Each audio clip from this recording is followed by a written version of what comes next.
Welcome dear rockers, कैसे हैं आप सभी दोस्तों। आज हम योरोई मूवी की एक ऐसी कहानी लेकर आ चुके हैं जो डार्क फैंटेसी और सर्वाइवल थ्रिलर का एक जबरदस्त कॉम्बो है। कहानी में एक आदमी भीड़ भाड़ से दूर अपनी प्रेग्नेंट पत्नी के साथ जापान के एक खूबसूरत गांव में शिफ्ट होता है, लेकिन उनकी शांति तब तबाही में बदल जाती है जब उन्हें अपने ही घर के पुराने कुएं में सदियों पुराना एक समुराई कवच मिलता है। और उस मनहूस कवच को बाहर निकालते ही गलती से कुछ ऐसी खौफनाक और रहस्यमय शैतानी ताकतें जाग जाती है ना, जो सैकड़ों सालों से वहां पे दफन थी। तो अब ये देखना सच में दिल दहलाने वाला होगा कि वो आम सा आदमी इन डरावनी अलौकिक ताकतों से अपने आने वाले बच्चे और पत्नी को कैसे बचाता है। मजा आएगा दोस्तों। और उस शापित कवच का आखिर क्या राज है, चलिए इस धमाकेदार कहानी के अंदर चलते हैं। स्वागत है आपका। तो कहानी की शुरुआत एडम से होती है, जो कि बहुत ही फेमस रैपर है। उसके मतलब सारे गाने सुपरहिट होते हैं, लोग उसके दीवाने हैं। और यही एडम का सपना भी था कि वो एक दिन बड़ा होकर बहुत ही बड़ा रैपर बने, जिस सपने को उसने पूरा भी किया। और जब सारे शो वगैरह कंप्लीट करने के बाद एडम रात को घर आराम करने आता है, तो एक गहरी सोच में चला जाता है वो। उसकी पत्नी तारा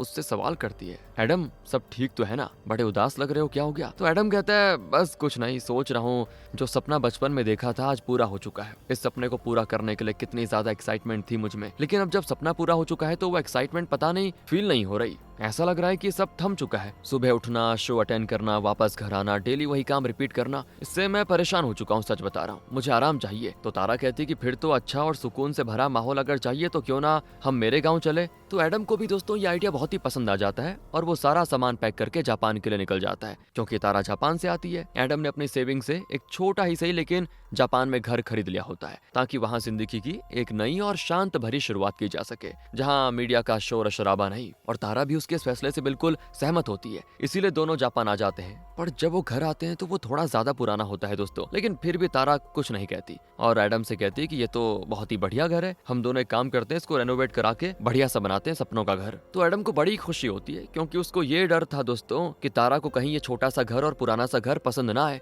लेकिन तारा को तो अच्छा लग गया। पर एक चीज होती है जो चीज बड़ी अजीब है, घर के बीच में कुआं है दोस्तों। अब घर के बीच में कुआं होना सुनने में थोड़ा अजीब लगता है, इसका रीजन दोनों को समझ नहीं आता। तो एडम एक पत्थर फेंकता है गहराई नापने के लिए, तो पता चलता है कि गहरा तो बहुत ज्यादा नहीं है और ना ही नीचे पानी है। हो सकता है कुआं पहले होगा, घर मतलब बाद में बनाया होगा उसके बाद। तो इसीलिए ये दोनों कुछ सामान रखकर कुएं का ढक्कन बंद कर देते हैं, ताकि गलती से कोई गिर ना जाए। इसके बाद तारा और एडम मार्शल आर्ट्स की प्रैक्टिस करना शुरू कर देते हैं, क्योंकि तारा ऑलरेडी मार्शल आर्ट्स की एक्सपर्ट है, तो वो एडम को भी बहुत ही अच्छे अच्छे मूव सिखा रही होती है। हालांकि तारा प्रेग्नेंट भी है दोस्तों, लेकिन फिर भी देखो यार, इतनी बेहतरीन तरीके से लड़ रही है कि अच्छा खासा बंदा भी है उसके सामने हार मान जाए। अब रात को एडम बड़े दिनों के बाद अपना मोबाइल ऑन करता है, क्योंकि उसको पता है मोबाइल चालू होते ही मैसेजेस और कॉल की बारिश होने लग जाएगी। और ऐसा ही होता है, इतने सारे मैसेजेस और कॉल्स आने लग जाते हैं कि उसका हिसाब ही नहीं होता। सारे फैंस बड़े बेताब होते हैं उसके बारे में जानने के लिए कि वो कहाँ गायब हो गया है। लेकिन जब एडम ऐसे मैसेज पढ़ रहा होता है, तभी गलती से उसका फोन उसी कुएं में गिर जाता है दोस्तों। तो फोन लेने के लिए एडम पहले खुद को रस्सी से बांधता है और धीरे धीरे करते करते कुएं के अंदर उतरने लगता है। अब फोन तक तो पहुंच चुका होता है, लेकिन नीचे आने के बाद उसको वहां फोन के अलावा कुछ और भी नजर आता है, जो चीज एक मास्क की तरह लग रही होती है। वैसे ही ढेर सारी चीजें वहां पे मौजूद होती हैं दोस्तों, जो किसी बड़े कवच या सूट का पार्ट लग रही है, कोई प्राचीन चीज रही होगी। और यही समझकर एडम सारे पीसेस उठाकर बाहर लेके आ जाता है और लाइन से उनको टेबल पर रखकर सोचने लगता है कि ये असल में है क्या चीज। उसको क्योंकि कुछ समझ में नहीं आता, लेकिन जब वो थोड़ा ध्यान से देखता है, ओह, तब उसको समझ आता है कि ये अलग अलग पीसेस शरीर के अलग अलग हिस्सों के लिए बने हुए हैं। मतलब वहाँ पे एक पीस था जो एडम के हाथ में परफेक्ट फिट हो रहा होता है, मानो उसके लिए ही बनाओ। और एक्साइटमेंट में एडम बाकी पीसेस को भी अपने शरीर के हिसाब से अलग अलग हिस्सों में लगाने लगता है। अब उसने सारे पीसेस जोड़े भी नहीं होते हैं कि अचानक से वो पीस खुद ब खुद एडम के शरीर से जोड़ जाता है दोस्तों, अपने आप, जैसे आयरन मैन होता है। और एडम हैरान कि ये क्या चीज है, कोई मैग्नेट लगा हुआ है क्या इसके अंदर, जो सभी मेरे से ऐसे आकर चिपक गए। तो एडम सोची में पड़ जाता है कि ये है क्या चीज, और तभी वो सीधे कुएं में जा गिरता है दोस्तों, क्योंकि वो सूट उससे हैंडल नहीं हो पा रहा था। वो उठने की कोशिश तो करता है, लेकिन उठ नहीं पाता। इतना ही नहीं, जब से उसने वो सूट पहना है ना, तब से उसको अजीब अजीब विजन्स दिखते हैं, जिसमें वो शराब, नशे, लड़कियों और गुस्से वाले अपने मैनेजर्स को देखता है, जो चीज उसको उदास और डर महसूस करवा रही होती है। क्योंकि ये सारी वही चीजें हैं दोस्तों जिससे एडम बहुत डरता है। मतलब जिस चीज का उसको डर है वही चीज उसको भ्रम में दिख रही है। मतलब कि वो सूट इंसान को उसके गिल्ट और दर्द भरी यादों को दिखाता है दोस्तों। तो कुछ देर के बाद क्या होता है, जैसे तारा को एडम के ये सूट के बारे में पता चलता है, तो वो जल्दी जल्दी उसको कुएं से बाहर निकालती है। बाहर आती तारा एडम को वो सूट पहना देखकर पहले हैरान होती है कि ये क्या पहन लिया। तो एडम कहता है ये कुएं के अंदर था, एंशंट लगा तो पहन लिया। तारा कहती है कि जोकर लग रहे हो, निकाल दो इसको। तो इसीलिए एडम सूट निकालने में लग जाता है, लेकिन झटका तो उसको तब लगता है जब वो सूट निकलने का नाम ही नहीं लेता। वो बिल्कुल चिपक जाता है, मानो जैसे कभी निकलेगा ही नहीं। और एडम की घबराहट इतनी ज्यादा बढ़ जाती है कि ये हो क्या रहा है, मैं इसको निकालूं कैसे। तो तारा ऑयल वगैरह लेकर सूट निकालने का ट्राई करती है, लेकिन हर कोशिश के बाद भी कुछ नहीं होता। ऐसा लगता है कि वो सूट कभी निकलेगा ही नहीं। और दोनों परेशान कि यार अब क्या करे। अब ऐसी ही कंडीशन में वो खुद को कवर करके तारा को लेकर हॉस्पिटल जाता है, क्योंकि बेचारी प्रेग्नेंट थी तो उसको चेकअप के लिए जाना पड़ेगा। और सोनोग्राफी के टाइम एडम स्क्रीन पर अपने बच्चे को भी देख पाता है दोस्तों, जिसको देखकर दोनों बड़े खुश होते हैं। पर खुशी अगले पल गायब हो जाती है, क्योंकि स्क्रीन पे दिखने वाला बच्चा शैतान जैसा नजर आता है। और एडम की घबराहट अलग लेवल पे कि मेरा बच्चा शैतान कैसे बन गया। लेकिन फिर वो अपनी आंखों का धोखा समझकर इस बात को अनदेखा कर देता है। अब रात की बात है दोस्तों, जब एडम सो रहा होता है ना, तब उसको कुछ अजीब आवाज आती है। तो एडम तारा के साथ नीचे आकर देखता है कि आखिर ये आवाज से कहां से आ रही है। और तब नीचे जो वो देखते हैं ना, उन्हें अपनी आंखों पर यकीन नहीं होता, क्योंकि नीचे अजीब और डरावने मॉन्स्टर्स मौजूद होते हैं दोस्तों, जो देखते दोनों के रोंगटे बिल्कुल खड़े। और अपनी जान बचाकर वो दोनों तुरंत घर से भाग जाते हैं। जहां एडम तो बहुत आगे निकल जाता है, तो तारा कहती है कि मुझे भी तो साथ लेके चलो। लेकिन उससे ज्यादा एडम डरा हुआ होता है। वो कहता है कि देखो तुम मुझसे ज्यादा ताकतवर हो, तुम्हें मुझे संभालना होगा। अब बेचारी तारा क्या करती, वो हथियार उठाती है और उन सभी मॉन्स्टर्स पे हमला करने लग जाती है। एक एक करके सारे मॉन्स्टर्स को काट डालती है। और सच में दोस्तों, तारा तो एडम से ज्यादा स्ट्रांग है। इस चक्कर में पूरी रात निकल जाती है। दोनों थक कर वहीं गाड़ी में बैठ जाते हैं। अब उनका दिमाग खराब इसीलिए होता है कि उन्हें खुद पता नहीं चल रहा ये हो क्या रहा। उन्हें ये भी नहीं पता कि जो उन्होंने अभी देखा वो सच था या कोई भ्रम। मॉन्स्टर लोग असल में आए कहां से। तो तारा कहती है कि वैसे मॉन्स्टर्स होते तो हैं, मैंने इससे पहले भी उन्हें देखा है। बहुत टाइम पहले जब मैं यहाँ रहा करती थी, तो बचपन में एक दादी हुआ करती थी। बाहर से तो वो नॉर्मल होटल चलाती थी, लेकिन अंदर से वो जादूगरनी थी। उसको हर चीज का ज्ञान था और लोग उनके पास एग्जॉर्सिज्म करवाने आते थे। आत्माओं और भूतों से जुड़ी चीजों का समाधान निकालना आता था उनको। मुझे पहले यकीन नहीं हुआ था उस समय, लेकिन जब मैंने अपनी आंखों से एक दिन बिना चेहरे वाले भूत से दादी को बात करते हुए देखा, तो मैं समझ गई कि दादी कभी झूठ नहीं कहती थी। उसी दिन से मुझे यकीन हो गया कि दुनिया में इंसान के साथ साथ भूत मॉन्स्टर्स भी रहते हैं, बस हमें दिखाई नहीं देते। मेरे ख्याल से हमें उसी दादी के पास जाना चाहिए। मुझे उम्मीद है कि वो कोई ना कोई तरीका जरूर निकाल लेगी, तुम्हारे इस सूट का भी और इन सारी मुसीबतों का भी, क्योंकि मुझे लगता है कि ये मॉन्स्टर्स का दिखना उसी सूट की वजह से हो रहा है। तो एडम भी कहता है ठीक है, मैं सब करने को तैयार हूँ, बस कैसे भी करके ये सूट की मुसीबत खत्म हो जाए भगवान। दोस्तों, तो ये दोनों अब उसी दादी की दुकान पर आ जाते हैं। दादी तो तारा को देखते पहचान जाती है और तारा उन्हें सूट के बारे में फिर सारी बातें बताती है कि ये दिक्कत हो गई है। तो दादी फिर अपनी शक्तियों की मदद से उस सूट को अच्छे से चेक करती है, क्योंकि उसमें ढेर सारे सिंबल्स बने होते हैं। और सब चीजों को बहुत ही अच्छे से देखने के बाद दादी और उनके साथ जो उनका असिस्टेंट होता है ना, वो दोनों एडम और तारा को बताते हैं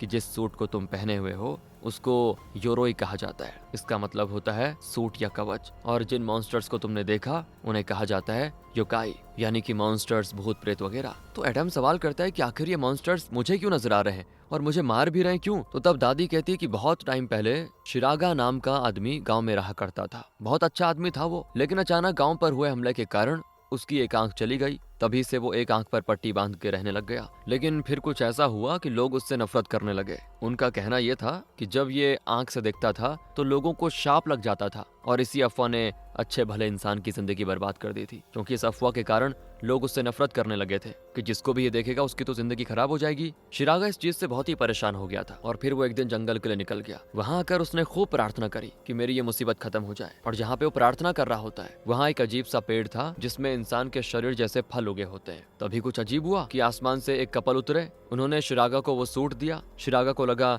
ये सूट उसकी परेशानी खत्म कर देगा और लोग उसको अपशगुन कहना छोड़ देंगे, लेकिन ऐसा कुछ भी नहीं हुआ। जैसे उसने वो सूट पहना, वो समझ गया कि उन कपल पर भरोसा करना उसकी सबसे बड़ी भूल थी। क्योंकि जैसे उसने वो सूट पहना ना, हर रात उसको अजीब मॉन्स्टर्स दिखने लगे। उन मॉन्स्टर्स से वो इतना ज्यादा डर गया कि वो धीरे धीरे पागल होने लगा और कुछ दिनों में उसने अपनी जान दे दी अपने घर में बने कुएं के अंदर डूबकर। ये बातें सुनकर दोस्तों एडम की हालत खराब हो जाती है। वो समझ जाता है कि ये सूट शिरागा का है और वो घर भी उसी का था शायद, और अब सूट पहनने की वजह से वो मॉन्स्टर्स मुझको दिखाई देने लग गए हैं। तो दादी एडम से कहती है कि संभल के रहना बेटा, रात होते ही वो मॉन्स्टर्स तुम्हें मारने आएंगे। रात होने वाली है, इसलिए बेहतर होगा कि तुम यहाँ से चले जाओ, वरना तुम्हारी वजह से मैं भी फंस जाऊंगी। अब एडम तो बिल्कुल घबरा चुका था दोस्तों, उसको लगा मेरा अंत निकट आ चुका है। लेकिन तारा उसको हिम्मत देती है कि हम दोनों कोई ना कोई सोल्यूशन जरूर निकालेंगे, तुम फिक्र मत करो। इसलिए ये दोनों क्या करते हैं, आज रात मॉन्स्टर्स को हैंडल करने की तैयारी शुरू कर देते हैं। जो सामान वगैरह उनको मिलता वो सभी उसको तैयार कर लेते हैं ताकि मॉन्स्टर्स के आते ही सीधे उन पे टूट पड़े। तो जैसे ही रात होती है ना दोस्तों, मॉन्स्टर्स का आना शुरू हो जाता है। इस बार तो पहले से भी ज्यादा मॉन्स्टर्स आ जाते हैं।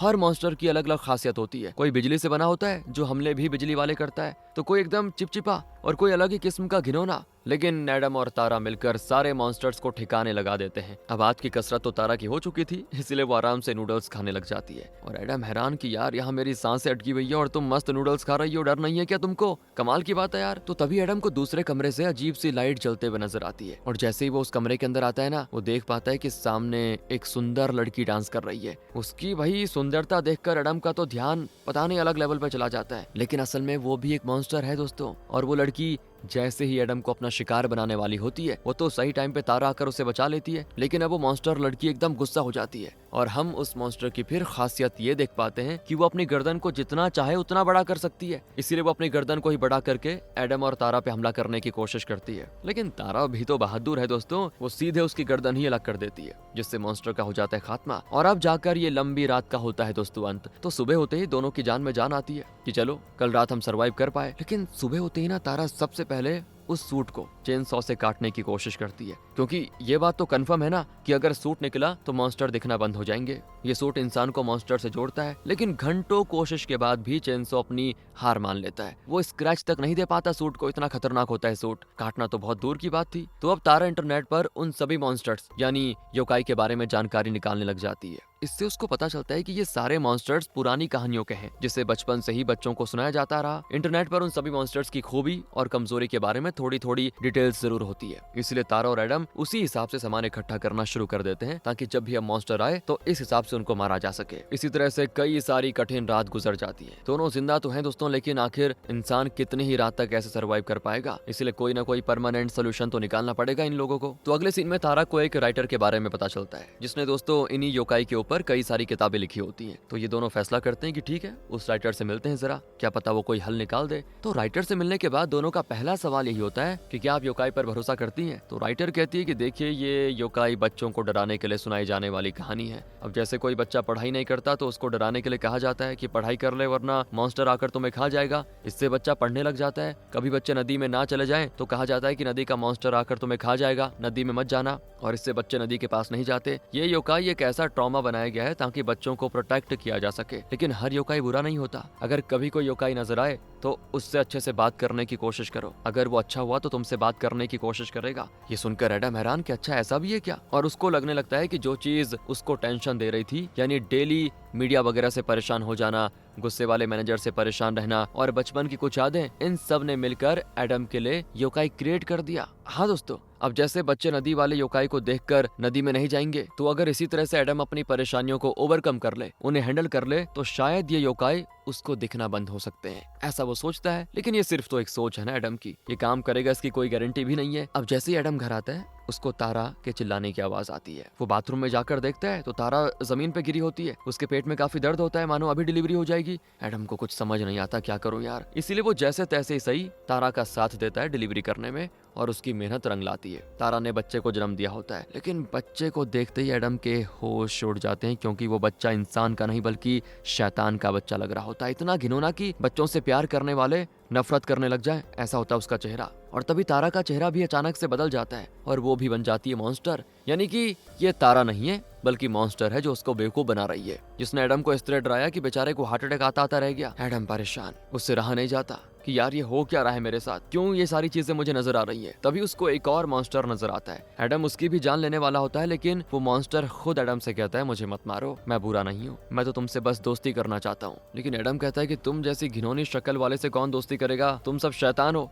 जो मुझे मारना चाहते हो। लेकिन वो मॉन्स्टर कहता है कि मैं तुम्हारी ये सूट निकालने में मदद कर सकता हूँ, अब तुम मेरी बात सुनोगे ना। एडम के पास दूसरा कोई ऑप्शन तो होता नहीं, इसीलिए वो कहता है कि ठीक है बता फिर क्या क्या जानता है तू। तो वो मॉन्स्टर एडम को जंगल के बीच लेके जाता है, जहाँ सामने ठीक वैसा ही पेड़ मौजूद है जिसके नीचे शिरागा ने प्रार्थना की थी और उसको वो मनहूस सूट मिला था। मॉन्स्टर कहता है कि इस पेड़ के सामने बैठकर अपने बारे में सब कुछ डिटेल्स से बताओ और अपनी परेशानियां बताओ, ये पेड़ सभी परेशानी खत्म कर देगा। तो ये सुनकर एडम उस पेड़ को सब कुछ बताने में लग जाता है। जैसे ही वो ये सब बता रहा होता है, इस उम्मीद में कि सब ठीक हो जाएगा, तभी वो पेड़ पूरी तरह से एडम को जकड़ लेता है और अब पेड़ पे फल उगने लग जाते हैं और हर फल इंसान की शक्ल का होता है और सेम वही बातें दोहरा रहे होते हैं जो अभी एडम ने कही दोस्तों थोड़ी देर पहले। ये होते ही एडम का तो दिमाग पागल, वो बेहोशी में चला जाता है। तभी वहाँ पे आती है तारा जो उसको उठाकर वहाँ से लेके आती है और अब टोटल 10 दिन के बाद एडम को होश आता है दोस्तों। पिछले 10 दिनों तक वो बेहोश था। होश में आते ही सामने उसको तारा और उसके 2 दोस्त नजर आते हैं जो बड़ी मुश्किल से उसका पता लगाकर यहाँ पे आए थे। तो एडम कहता है कि तुम यहाँ पे क्या कर रहे हो? तो तब उसके दोस्त बताते हैं कि तुम्हें वापस चलना होगा हमारे शहर, क्योंकि वहाँ जो हुआ है ना किसी को यकीन नहीं हो रहा। तो एडम को बड़ी घबराहट होती, क्या हो गया, ठीक से बताओ। तब वो लोग बताते हैं कि तेरी शक्ल का कोई इंसान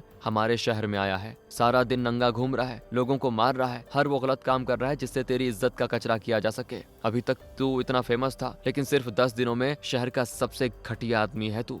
घटिया आदमी बन चुका है। हर तरफ लोग तेरे खिलाफ प्रोटेस्ट कर रहे हैं कि तुझे मार डाला जाए। तो एडम पगला जाता है कि भाई क्या बोल रहा है, मेरा डुप्लीकेट कहाँ से आ गया? और तब उसको याद आता है कि वो दोस्ती का हाथ बढ़ाने वाला मॉन्स्टर बहुत ही धोखेबाज निकला दोस्तों। जिस पेड़ के सामने एडम ने अपनी जिंदगी की सारी कहानी बता दी थी, तो पेड़ ने उसी मॉन्स्टर को उसका डुप्लीकेट बनाकर शहर में भेज दिया जो अब तबाही मचा रहा है। एडम कहता है कि मैं जा नहीं सकता, मैंने सब कुछ अब छोड़ दिया, लेकिन मैं एक वीडियो रिकॉर्ड करके भेज सकता हूँ ताकि बता सकूं कि वहाँ जो तबाही मचा रहा है वो मैं नहीं हूँ, वो जो गलत काम कर रहा है वो मैं नहीं हूँ। लेकिन वीडियो पर यकीन करना तो बहुत ही मुश्किल है। फिर भी मजबूरन उसको अपनी सच्चाई दिखाने के लिए वापस शहर जाने का फैसला करना पड़ता है दोस्तों। इसीलिए वो अपने दोस्तों के साथ शहर आ जाता है और यहाँ डुप्लीकेट एडम ने अपने कुछ फॉलोवर्स बना लिए थे जो उसके गलत काम से इंस्पायर होकर उसके जैसा बनना चाहते थे। तो एडम तो सबसे पहले ऐसे फॉलोवर्स से मिलकर वहीं उनकी धुलाई शुरू कर देता है और मामला मीडिया में चलने लग जाता है कि अगर एडम अपने फॉलोवर्स को मार सकता है तो वो ये एडम नहीं है जो सारे गलत काम कर रहा है। इस तरह लोगों का भरोसा वापस से